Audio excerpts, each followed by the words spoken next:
Welcome guys back to another video. Behind me you can see a 2 Series BMW 216D, which means it has the diesel engine, the 3-cylinder B37 engine, and it has EGR fault, or it came with an EGR fault. This is the fault code that we are getting. So initially the owner, the customer, told us that the car had EGR fault. He took it to the BMW dealership, and then the dealership done a recall on the EGR valve. They replaced it allegedly, and after that the check engine light came back with the EGR fault code. But how is that possible that the recall had been done on the part, BMW done it, fixed it, replaced it, and the same fault code comes back? It's quite unusual, to be honest. So then we called our friends at the BMW dealership, a different dealership, to check if a recall has been done on the car, and they confirmed, or they told us, it hasn't had any recalls. What then says or suspect that it maybe had like a software update or something like that. So after that, then called the owner to ask him what exactly happened. So he said, as he told us the first time, he took it because of the fault, the check engine light and the EGR fault. He took it to the BMW dealership. They done the recall, so the same story. And then after the fault came back, he took it back, and they said everything is fine with the car, nothing is wrong with it. Then he took it to his one of his friends who actually works on cars. He said he can't fix it, or he doesn't know what is wrong with it. So the car ended up with us, and now we are checking what is wrong with it. So basically we removed the EGR valve. Let me show you guys how that looks. Here is the old EGR valve. It is separated, the motor, the electric motor is separated from the valve actually. So have a look at it and let me show you where it is located. It goes there on top of the EGR cooler. There is a couple bits that we need to remove in order to access the EGR valve itself, and unfortunately this engine has a lot of plastic.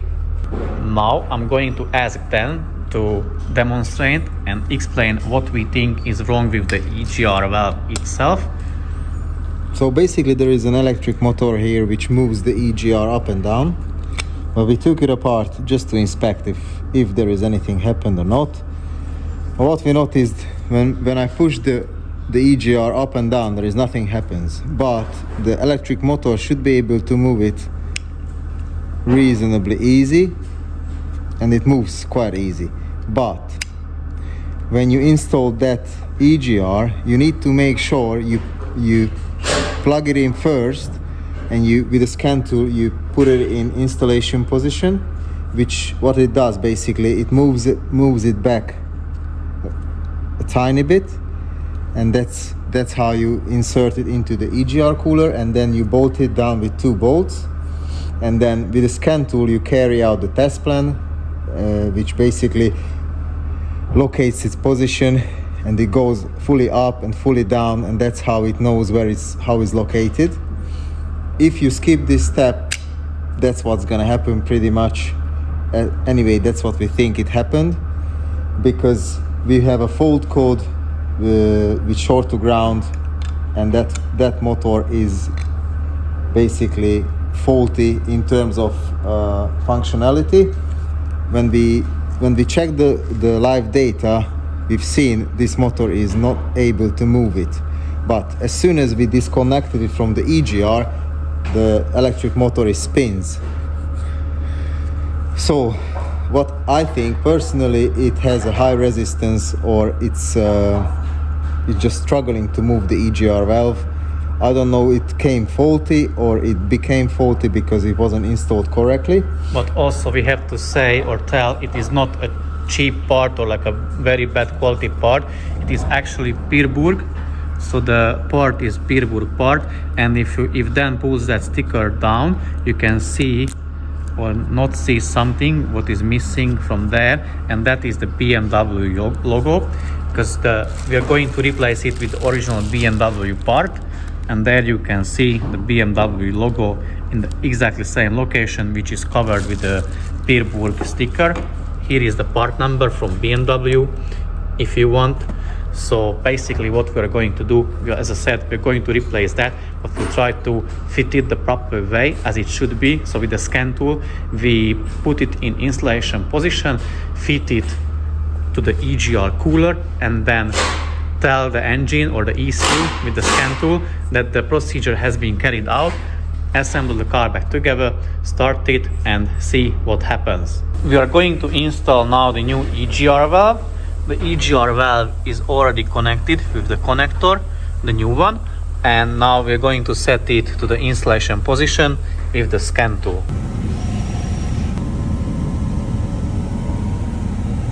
As we were trying to install the EGR valve, we noticed something. So as you can see, when the cable is moving or the wiring is moving, the EGR valve is moving. Let me show you that on the scan tool. So we are at the installation position, which is that 30%, and if then is gonna move the wiring, you see the numbers are fluctuating and changing, and that is triggering the movement. So the wiring is faulty as well. That's why we had the short to ground fault. It wasn't in the EGR, the problem was in the wiring, which is now it's clear. So we need to open up the wiring loom and check where it's shorting. So as you could see, guys, maybe the EGR valve went faulty because of the wiring issue, the first EGR valve I mean. So that's why it was struggling to open and close the EGR valve because of that wiring issue. So when we were installing it, we put that into installation position, and as we did that, we noticed that not the degrees but the percentages were changing. So 30% should be when it's in installation position, but it was changing as we moved the wiring. So we decided that we're not fitting obviously this EGR at this point because we need to fix first the wiring. Once that is done, we can fit easily the EGR valve to the EGR cooler and the car should be good. We have found the issue, guys. As you can see, this blue wire is broken or snapped, stripped. Obviously it wasn't broken or it wasn't detached, but as we moved it, it became loose, detached. So now we're going to fix this one and hopefully the EGR will then work properly. We fitted the EGR and also we did reset the adaptation, then took it for 80-mile test drive. He took the car home and then back to the workshop, and according to the owner, around after 10 miles, if you delete the fault code for the EGR, it comes back. That did not happen, so then drove it 80 miles back and here, and it did not come back. So that we can assume it was successful. We followed the procedure and everything went straight ahead, like it just worked. But it has a weird noise coming from the engine bay. Let's listen to it.